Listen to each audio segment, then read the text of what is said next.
government secretly funded group campaigning to legalize pedophilia in the 1970s. The UK government secretly funded a paedophile network in the late 1970s, an official inquiry into child sex abuse has heard.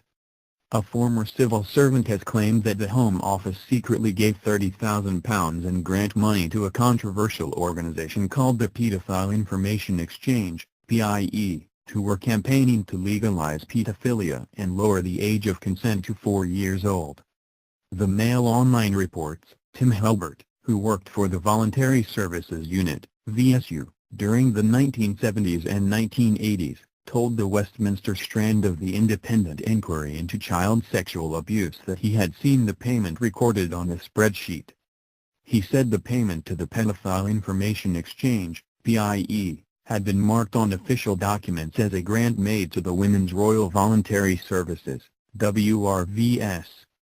Mr. Hulbert said he had been made aware of the grant via a senior colleague called Alan Davis, who is new to the VSU. The body responsible for deciding which UK voluntary organisations should receive government funding. He said in a statement, "Alan Davis and I got on well and used to talk informally about things we were working on. I believe, though I cannot be sure, that it was during one of these informal chats over coffee that I discovered the unit was funding PI, about which I knew little except that it was an organisation campaigning for the lowering of the age of consent to 4. The statement added that he was aware that PI also had a magazine called Magpie, and that he had seen a copy of the magazine in the VSU's London offices. He said the payment to PI had been listed in the grant renewals section of the spreadsheet and marked WRVS, PIE. This seems improbable, but if the intention was to conceal the grant, then to use a cover organisation like WRVS, whose grant was one of the largest, might have been an option. Mr. Hewitt was approached by police about his claims after he contacted the BBC following the 2013 screening of the film Secret Life of a Pedophile about social worker Peter Wrighton, one of the founding members of PI.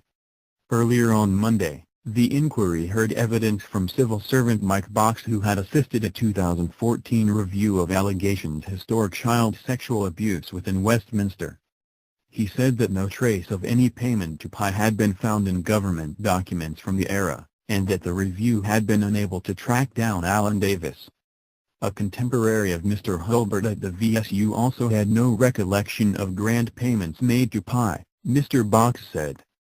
The Westminster strand of the far-reaching inquiry into historical sexual abuse in British institutions is scheduled to last 3 weeks and is due to conclude on March 29.